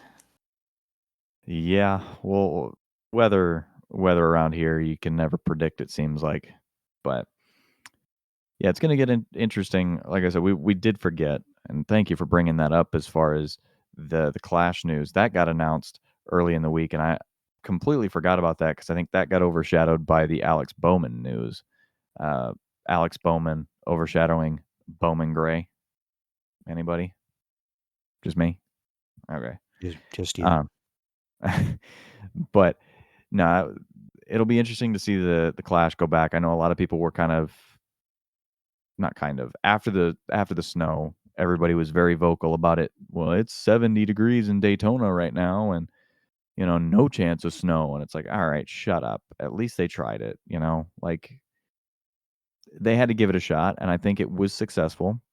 The first year it was very successful, and then obviously with the snow, attendance was not there. But you have to wonder too if it didn't snow, would it have would the public sentiment be any different? I don't think so. I think it was kind of unfortunately winding down, even though I was all for it. Have a, very, very well known short track be sort of like an opening event. Yeah, Uh, make it I fun. mean, it kind of throws it back, but at the same time, these cars are like 6 times bigger what they were in 1948. Yeah. So having that kind of tight of racing is for show, pretty much. I don't think Bowman Grill will ever have a points race ever again there. But something like Yeah. maybe an all-star race or a clash or something of that, mantra. I think they should stay. But Yeah. that's just me. I mean, Well, I it's don't know. one more race I could potentially go to and take photographs at. So I mean that's a selfish reason to want to go, but also the fans loved it. Well, we all know the winner gets the glory at the end of the day, but not every story ends in victory lane. Some performances deserve to be hung on the fridge, but others you'd rather kick to the curb. Welcome to Fridge or Trash. I'm going to throw a curveball. Since we alluded to it, who is your refrigerator cup driver? Fridge Cup driver, I've got two. One of them I'm going to give a shout out because I did on social media early in the race. Chris Knight had posted that Colt Custer was running up towards the front, and I think he was like 11th at the time. He ended up finishing 13th on the day. Uh, Fantastic finish for a guy that I know we had talked about him, I think it was earlier in the summer. He had some decent finishes that I know they needed. Point wise, he's definitely nowhere near the cut line or nowhere near contending, but just these flashes of top 10s, top 15s is what they need for momentum. So I'd have to give one fridge choice or one choice to Cole Custer, and the second one I'm going to go with Josh Berry. We talked about him earlier. Again, just that top 10 momentum that I know they need, especially Josh Berry after his rough year and a half, almost 2 years. He deserves that. Who would you put on top of your fridge for the Cup Series this week? I have the same drivers. I'm very surprised you actually picked Cold Custer. Because I'm like, oh, that might be like a nice sneaky little fridge. And no, you hit all the points. They had great performances, especially Josh Berry, who, kind of needs to pad his resume. But at the same time, he just needs to show that whoever's going to pick him up is not going to regret their decision. That he's going to go out on top, get good results, and at least have some value to himself when going to Yeah, another team, either in the Cup Series or in the O'Reilly Series, wherever he ends up. for sure. And then Cole Custer, man, it's been a while since we've seen him up front. It's very nice to see. It's nice to see him up there. Yeah, it's But nice to see the Haas 41 up there too. oh yeah, so hopefully this is good momentum for next year, so they can have some really good, decent results and actually get Cole Custer or whoever into the playoffs next year because they really need it. The chase. It is no longer the playoffs, you fool. Oh, whatever. Fool me once, can't get fooled again. Whatever it is. If you got if you have a driver that you want to throw their performance in the trash, or you want them to throw their performance in the trash, who would it be and why? Hendrick as a whole. I know we don't really pick on drivers that wreck out, but Bowman 19th, Byron 21st, Elliott 37th, and Larson 39th. That's unlike the entire camp to go down like that. I know Larson Yeah, had I think we determined it was tire pressure. Elliott had the contact with House. Byron just had a quiet off day, and Bowman, I'll say this, Bowman had a good day compared to what his finishes have been. So 19th is not terrible, but yeah, they're the back half of the field. They're the last, between them, they're the last 20 spots out of 39. That's not really a good look, especially no, especially the most successful team having a bad day like that. Sure, they're going to happen, but the entire team, that's not it's not a good look. no, not at all. Um, I was gonna go with Hendrick, but I'm like, no, I'm not gonna do that because they had some things were out of their control. Others, yeah, they definitely missed. But um, one I would have to go with that didn't have the day that they wanted was Daniel Suarez. He was running really well. Again, he had speed on Saturday in qualifying. He qualified second. They were running pretty good throughout the day. He actually ended up saving himself from a speeding penalty early on, which was really awesome. I thought for sure he was going to get nailed for speeding, but he didn't. Same here because he was coming in like bad out of hell, and I'm like, oh, well, that's a speeding penalty. And then I heard them say, he arrested his speed just enough to kind of counteract it. And I'm like, that's generous because usually NASCAR's on. I'm like a hawk about that. And like, nope, you made a penalty. Nope, pay the price, pay the consequences. But I'm surprised they gave that to him. Yeah, the fact that he was able to save that, I mean, that's commendable in and of itself. But unfortunately, some of the adjustments that they made throughout the course of the run just didn't help them.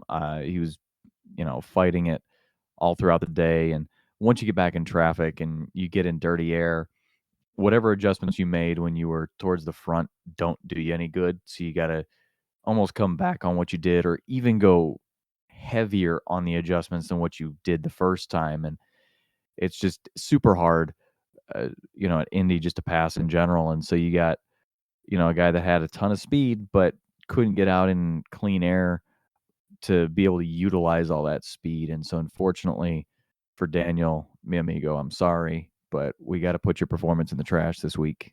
Just not what you needed. Um, he's still above the cut line. He's 103 points above the cut line, which is plenty good for right now. But, if you're wanting to improve your chances for the championship later in the chase, you got to have better performances than that. Seventh and 10th, for stage one and stage two, great. But the finishing position has to be there too. So going back to Saturday, whose performance in the O'Reilly series at the Brickyard would you put on the fridge? I am going to go with Sheldon Creed.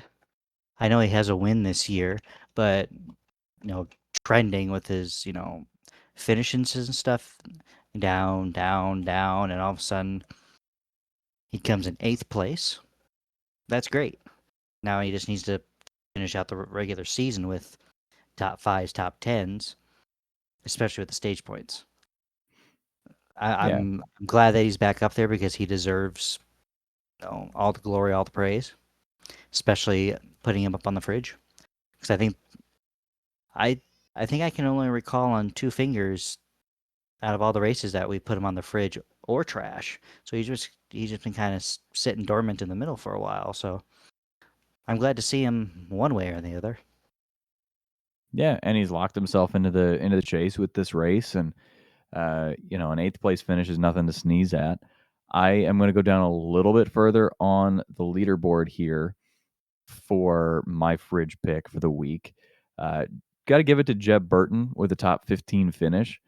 He's been having a rough couple weeks, some things out of his control. I know a couple weeks ago his Atlanta never started, so he took a massive hit in points. Granted, he wasn't really going to contend anyway, currently at minus 229 to the cut line, but good to see him get back on track with a top 15 again, running pretty well throughout the day and just built on a, granted they started 12th and they, ended up dropping back a little bit at the finish, but being able to have a consistent day and stay in the top 15, top 20 for them is really good. They just need to keep building on this. And I know obviously it's not going to translate into a chase race, but if you can build this going into next season, that's only going to help you from here. So good to see them do as well as they were doing.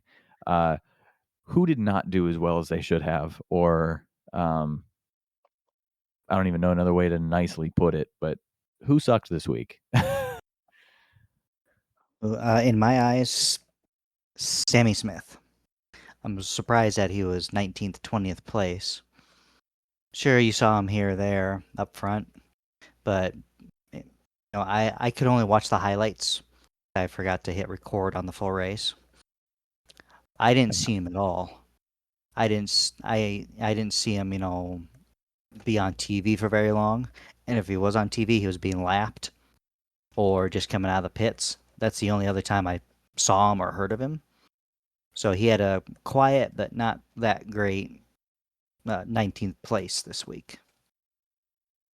Yeah, and he was the letdown of the junior motorsports camp of the week, especially when all four of your teammates finish 1, 2, 3, 4, and you not being fifth. I mean, come on. But he's one I would have picked, but I'll be nice to him. One I'm going to put towards or in the trash for me this week is Jesse Love. 16th place is not where they needed to be. They Austin Hill ran 10th, so not as good as I know he wanted, but definitely much better than last year after his temper tantrum cost him points and laps and everything like that. But Jesse Love has had a bit of a lull. I mean, they had a couple decent stretches, but now is not the time where you can rest on the points that you have. You want to keep building, especially right now. He's only 4 points behind Carson Quapple. And so, like, I think it's like 20 or 25 points in the chase is going to make a massive difference. And so, between like second and third. So, you want to make sure you get every point you can now. And, when a guy below you ends up winning and does really well in both stages and you don't, it kind of takes, you kind of take a massive hit on points. So, very, very difficult to see that. But, um, with Iowa and Daytona coming up for him, I think he'll rebound just fine, but just not the week that they needed. I also want to give a quick shout out for an honorable mention for the fridge driver of the week.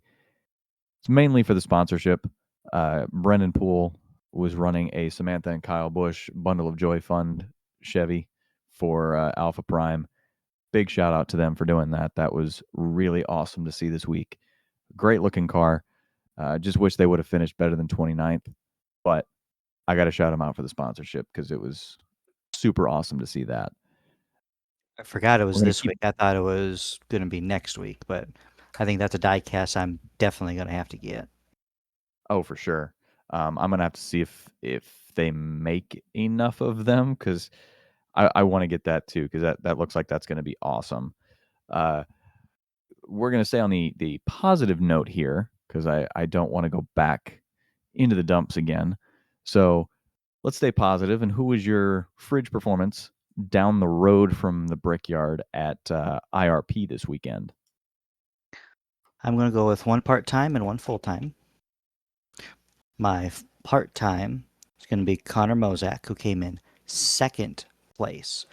I was looking at kind of, like the averages and stuff and how many races, and it was showing that he was part-time, and what was his average?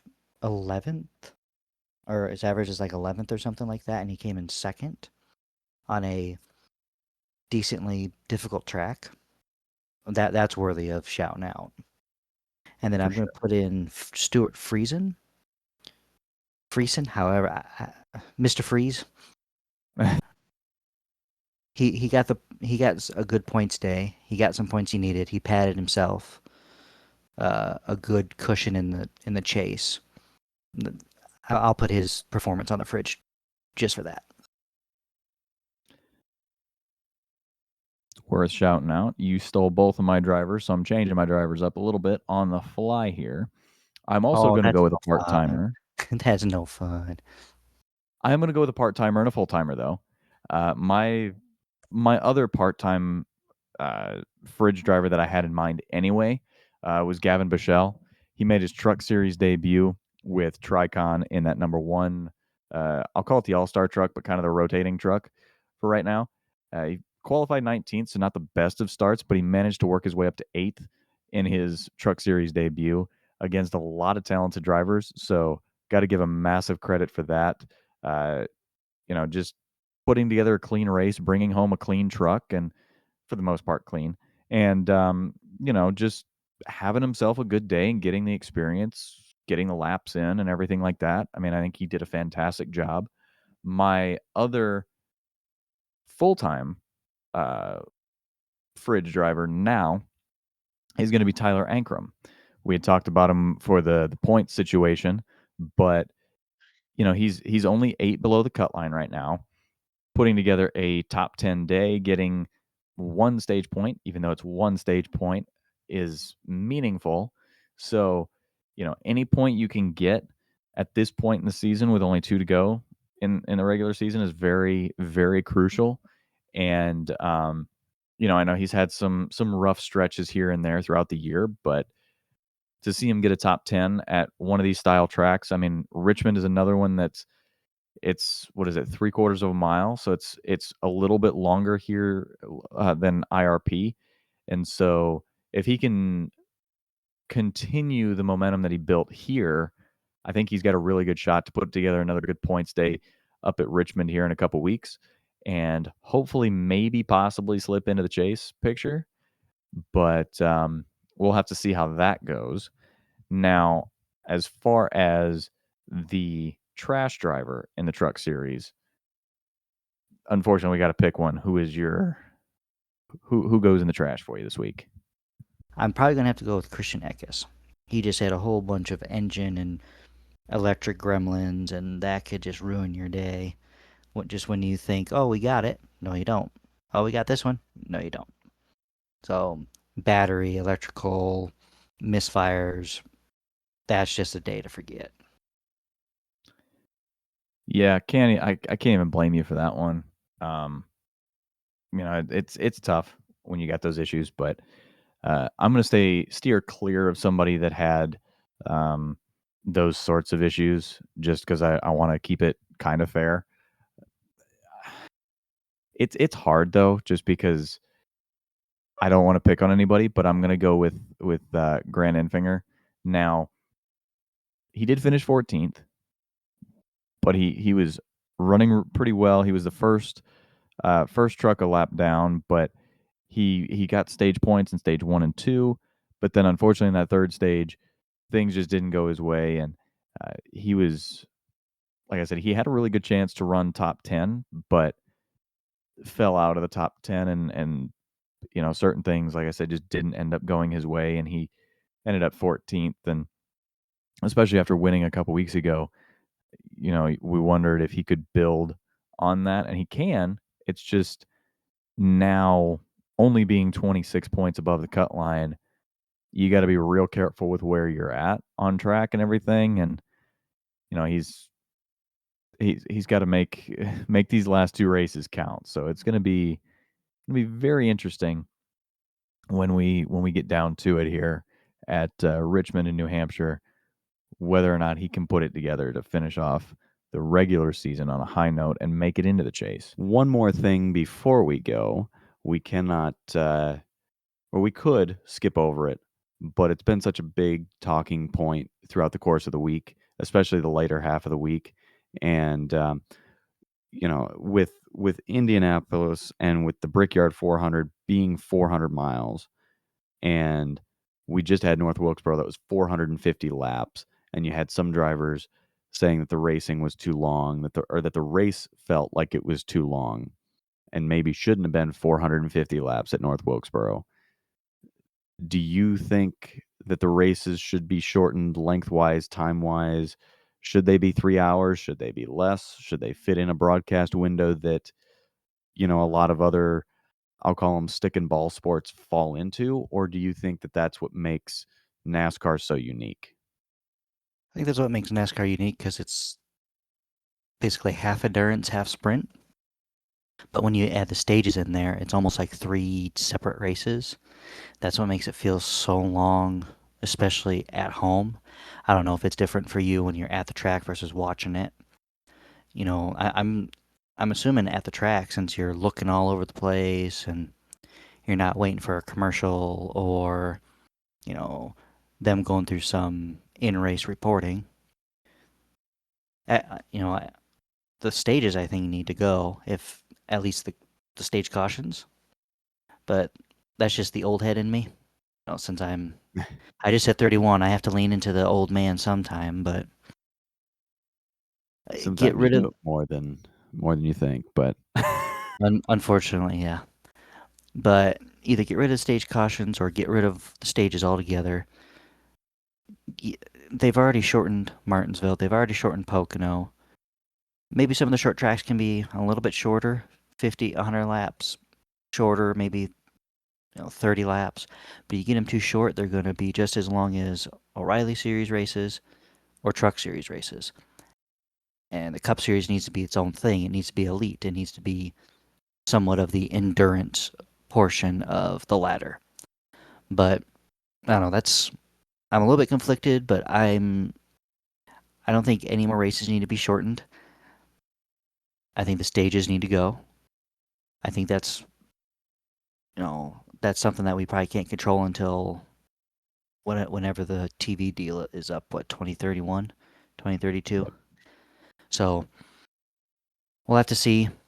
Sounds like all these other TV providers are trying, side by sides versus full screen ads. They're, most of them are doing the side by sides, which that's a great compromise for me. I don't mind if there's cautions in there. That way there aren't any stages or stage breaks and whatnot. But I don't know. What do you think? Yeah, I think I'm personally okay with the stages for point reasons. Like I think that's what makes it interesting with the stages that we have, like the stage racing that we have now. I am not in favor of the stage cautions. I think what was a couple years ago they tried taking the caution out at road courses, or they said they were going to, and then they backed out of that. But I think if they were to take the caution out of it, number one, you're saving about 15 or 20 minutes roughly, I would think, based off of, the end of stage, plus you've got, pit stops that happen. And if for some reason you get super unlucky and you get a caution right before the end of the stage, well, then they'll just run it to the end of the stage, which is going to take longer than it would have under green. Plus, you go into, the pit stops and everything like that. So that can almost be 25 minutes from, you know, when the caution came out to going green in the next stage.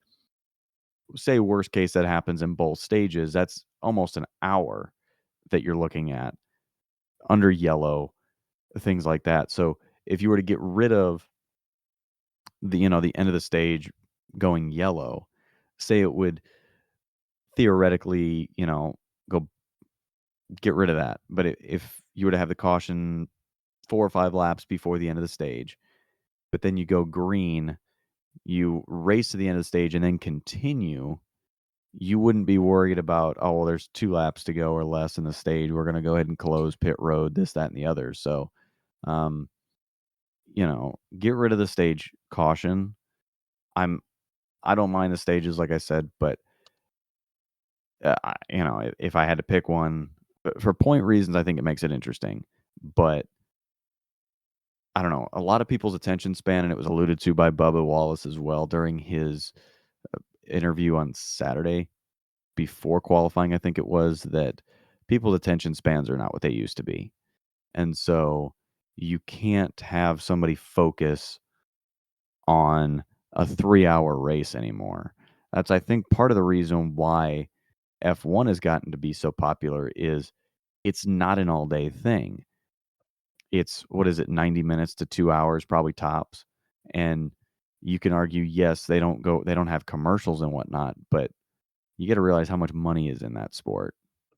There's a ton of it. And with NASCAR, not saying it doesn't have that much money, but it really doesn't have that as much money behind it. It, you know, with F1, it's international too. So you have different broadcasting things in different countries anyway. But with NASCAR, it's very difficult to I'll call it this generation to focus on a race for 3 hours. Is that unfair to say, or is it like, are we at the point now where, maybe a 2 hour, 2.5 hour cup race would be worth it?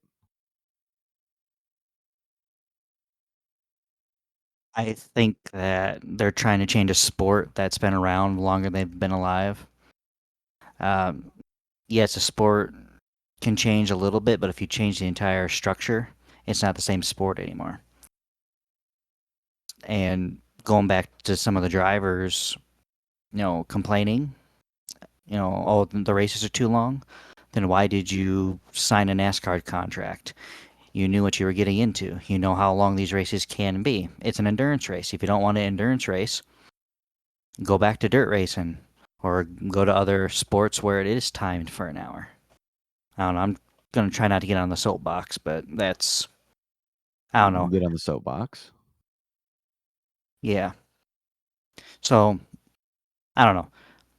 It's one of those things where, yeah, an endurance race, you get up, you go do something, check the stats, or you write down on your own physical stat sheet what's happening. Occupy your time. It's a long race. It's a race of attrition. Yeah. And Bubba Wallace had alluded to it as well. And I know I'm using his interview from Saturday quite a bit, but he had a lot of insight on it too. He said, it used to be you ran the 500 miles or 400 miles, whatever it would be, and you had a lot of guys that didn't make it because the machines wouldn't make it to the end. Now, everything has advanced to a point where unless you have something catastrophic go wrong, or you have a fluke incident, or you get caught up in a wreck, most of these mechanically will make it now. So that was part of the appeal as well, was like you said, that attrition, but on the mechanical side, and that just doesn't seem to be there as much anymore as what it used to be. So, like, I think it's more prevalent in like the Truck Series and the O'Reilly Series with those underfunded teams, that they don't necessarily have all the resources to be able to get the best engines or the best transmissions or the best transaxles, whatever it might be.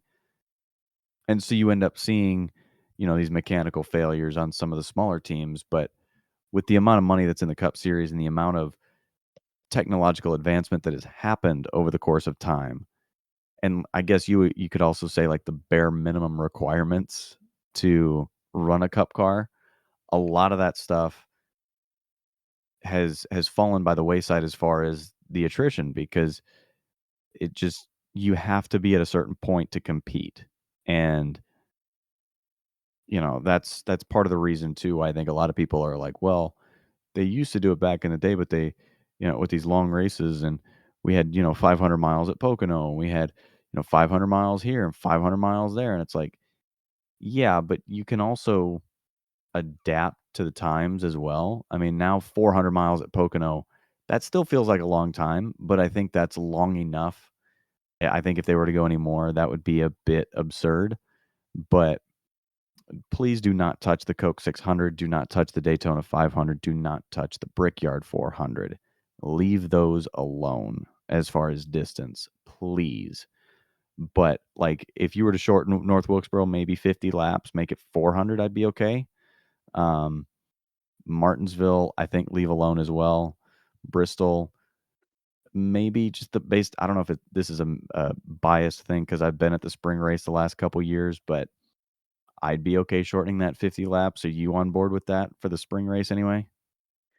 Yeah, leave one of the Bristol races short, and then the other one kind of the Bristol 500 or whatever sponsor it is. That can be the bigger race. But like you said, some of the shorter tracks, yeah, I think they should be shortened somewhat. Doesn't have to be like half the distance, but it's got to be something to where it shaves off 30 minutes or 45 minutes, just to give some sort of, hey, this felt like a shorter race.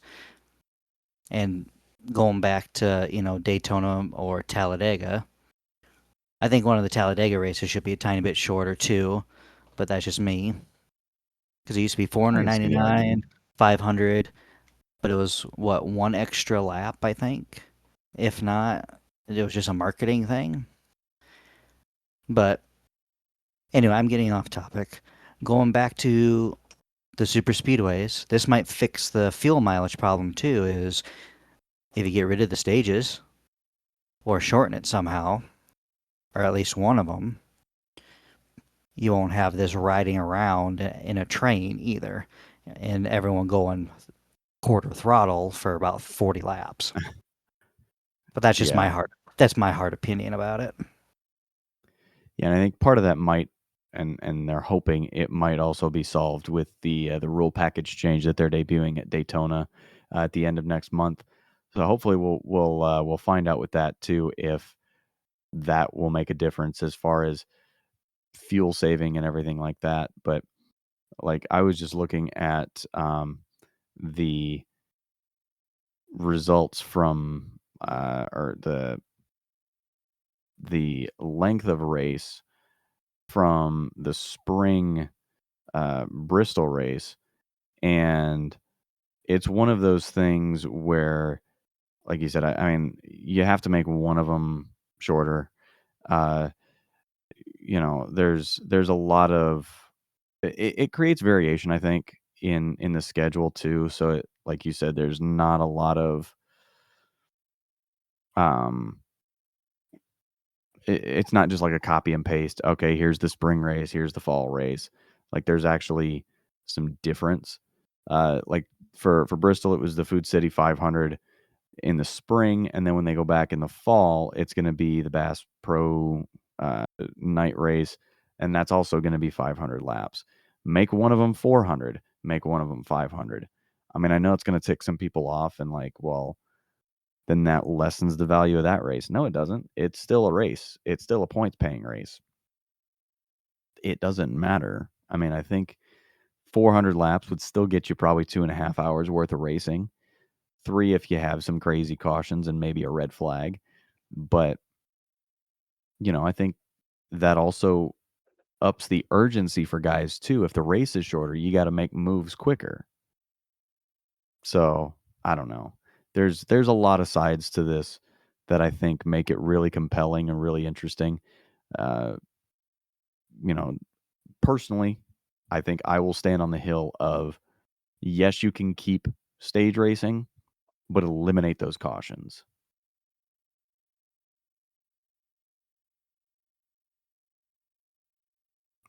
But we'd definitely love Five to hear minutes. from you. Yeah. I was just gonna continue and run the outro here.